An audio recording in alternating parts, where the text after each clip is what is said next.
demonstrating the high bear crawl now. Notice the pace is slow. Every time he steps, it's about a 3-second pause. Right? Keys to performance or keys to success here is that he's trying to pin his heel to the ground on the front leg. Leg is forward. He's trying to drive that heel to the ground so he gets a nice stretch to that posterior chin. Notice that his hips stay high. This is the high bear crawl. All right, this is the inchworm. Okay, a little different than what you've probably done in the past. Holds forward, walks his hands out slowly, but he's going to go past the front leaning rest position into this full extension. Right? He's going to force a brace. When he comes out of that position, right, his hips go high. Right? He's walking those feet in a couple inches at a time. At the top, right, catch a little stretch to the left, catch a little stretch to the right, right? Then he goes into the next inchworm. Goes to do 3 out and 3 back.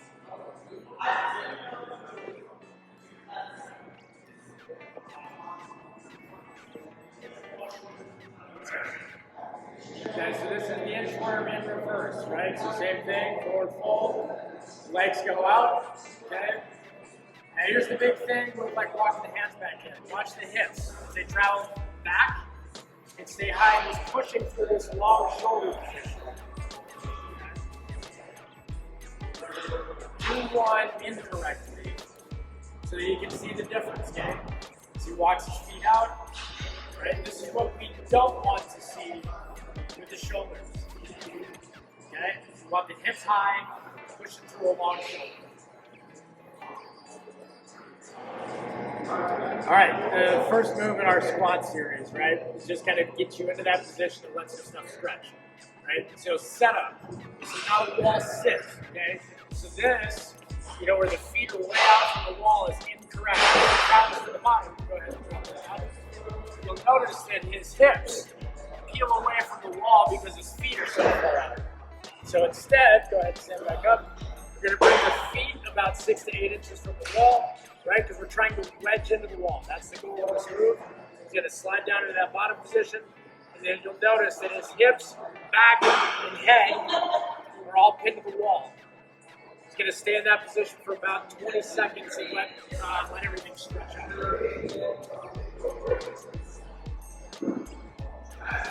All right, so once he's been down in that position for about 20 seconds, right, we're going to go into our second move, which is like a hip muscle energy technique.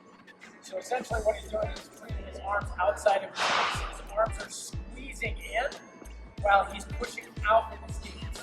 It's a 7-second hold. There's no motion here, but you're just opposing the force that you're creating with your arms, okay? After 7 seconds, he's going to switch everything around. So now his arms are pushing out. But again, the knee's not moving because his knee is fighting that force by pushing in. Okay? 7 seconds here, you're going to repeat that for 2 rounds.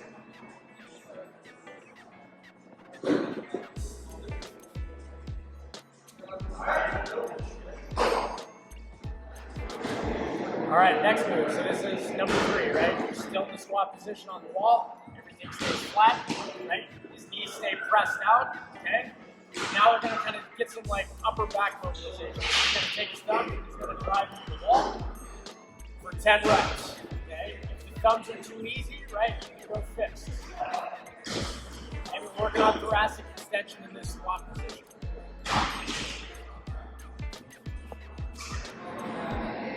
All right, this is move number 4, okay? Still in the squat position. We've been here the whole time, right?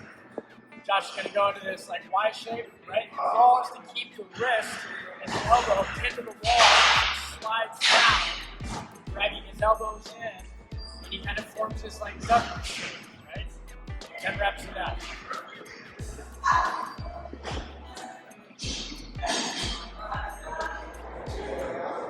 All right, so this is a move we call pull to squat. Okay, so we're going to take advantage of all the mobility that we created on the wall. Now add some motion to it. So Josh is going to like go to slightly bend. He's going to anchor in on both feet, right? So the goal here is to pull yourself into the bottom of the squat and get as much tension down here at the bottom as possible. You'll release that tension after about a 2 to 3 second hold. And then go back into tension, right? He's going to try to lift his chest through his arms again, trying to create maximum tension in that bottom position. Pulling tight, releasing, pulling tight, releasing for 10 reps. All right, we're back into a deep squat, but now we're kind of working on great toe extension, ankle dorsiflexion, right, and hip opening, all at the same time. So Josh is going to do a couple of reps so you can see what it looks like. This is real time. This is kind of the pace that you can do on your own.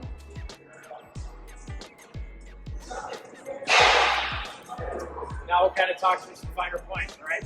So if he's going to the left, he's going to plant his left hand and drive his left knee to the ground, keeping it in line with the foot.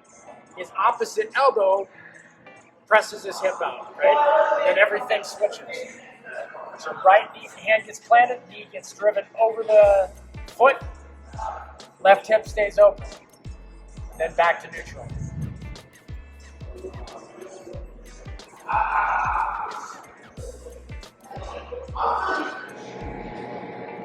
All right. Next one in our little squat series, okay? We're not going to be as deep in this squat, okay? It's going to be about a quarter squat. He's going to fold forward and reach across and anchor in on the opposite foot. His hand goes on his chest, right? Elbow goes to the sky, head goes to the sky, arm opens up. He's going to take a nice 2 to 3 second pause in this position, right? And then reverse everything. Anchor in on the other side, elbow to the sky, hand to the sky. 2 or 3 second pause. We're working on thoracic rotation in this position. One key point here, right? As Josh rotates, pay attention to this back leg, okay? Knee stays out. You don't want it to collapse, right? Show one where you let that knee collapse. Yep. That's what we don't want. We want that knee to stay out to the outside. Everything's nice and stacked. It's just pure rotation of the spine. All right, it's the low bear crawl. So remember, the very first thing that we did was the high bear crawl, where his hips stayed high, and he was in a long leg position, long arm position, right? This is the low bear crawl, okay? One thing I want to point out, okay, if we're trying to set you up for success here, is width, okay? Check out the width. If you're too narrow, like go narrow with your hands and knees, okay? As you're crawling, you tend to get tippy, right? We're not trying to do that. Trying to create a stable base, stable level as we're moving, okay? Come around to the side. Another big key here is that his knee needs to be forward of his hip, okay? So bring it back, right? If you start to spread out, okay, it's going to be hard to control your spine as you're moving. Again, that's what we're focused on here is control of your trunk. So the knee comes forward of the hip, right? That's the setup for the low bear crawl. Pay attention to neutral here, so go into a flex position, right? We're not looking for a rounded back. We're also not looking for an extended back. Okay, so you got to get into a neutral position, nice brace. Then he's going to pick his knees up about an inch, right? And glide across the floor by driving through his legs and sliding the hand. Right, so variation of the crawl. We went forward, now we're going to go back, side to side, and oblique. Okay, that's what this looks like. Notice that he's staying very stable. Your movement should be shorter. If your hands and feet are traveling more than 6 to 8 inches, you're going too far. Side to side, his hands are matching, not crossing over. To the left, to the right, and then a diagonal crawl. So you'll notice that his head stays north and south, right? He's not turning this into a side-to-side crawl. He's traveling forward and sideways at the same time. All right, last crawling movement. Alligator crawl, okay? So he's going to go down to like push-up position. All right, then he's going to match his elbow to his knee. Okay, so the knee should be propped up on the elbow. And alongside that short leg.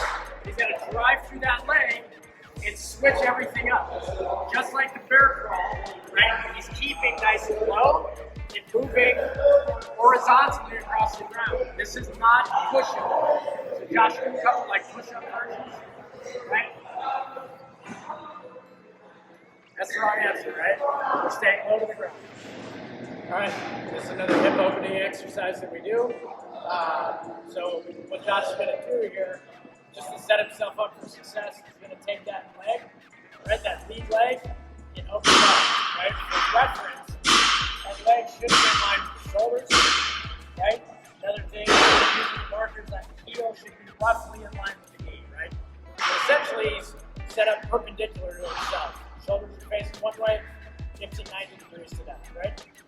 What he's going to do is he's going to take that kettlebell, he's going to choke up on it a little bit, right? Shoulders and back stay nice and tall, and then he's going to push out to that side, okay? Should feel a nice stretch through the adductors, okay? Depending on your foot position, you can work different things here. He slides his foot in a little bit, you're going to work a little bit more ankle dorsiflexion, right? He kicks that foot way out, you're going to get a very deep groin stretch. But multiple reps, again, just like everything that we're doing, we're going into tension for a couple seconds and coming back out. So this next one is the couch stretch. All right, we're putting our quad into an elongated position. The setup for this: put your hands on the turf, foot onto the bench, knee to the ground. All right, get set up, get comfortable in this position. You're going to hold this stretch for about 20 seconds. All right. Then you're going to squeeze your butt cheek on that left side, on the leg that you have down. Hold for another 20. After you get through that 20, you're going to do the reverse of what you did to get set up. Lean forward, foot in the same position as the other one. Hold for 20, squeeze here for another 20. All right, so banded side steps, okay? Working on that glute activation, right? He's going to get into about a quarter squat, right? The knees pressed out, he's not letting the band collapse his knees, okay? It's not good. Right? And then it's step wide, stay wide. Never surrender tension on this band. So step wide, stay wide, stay in that quarter squat. Working on that glute activation. All right, next one, monster walks, okay? We're still working the glutes, right? Still in that nice quarter squat, knees pressing out, right? And Josh is going to make this kind of C shape with his legs as he walks forward. Maintain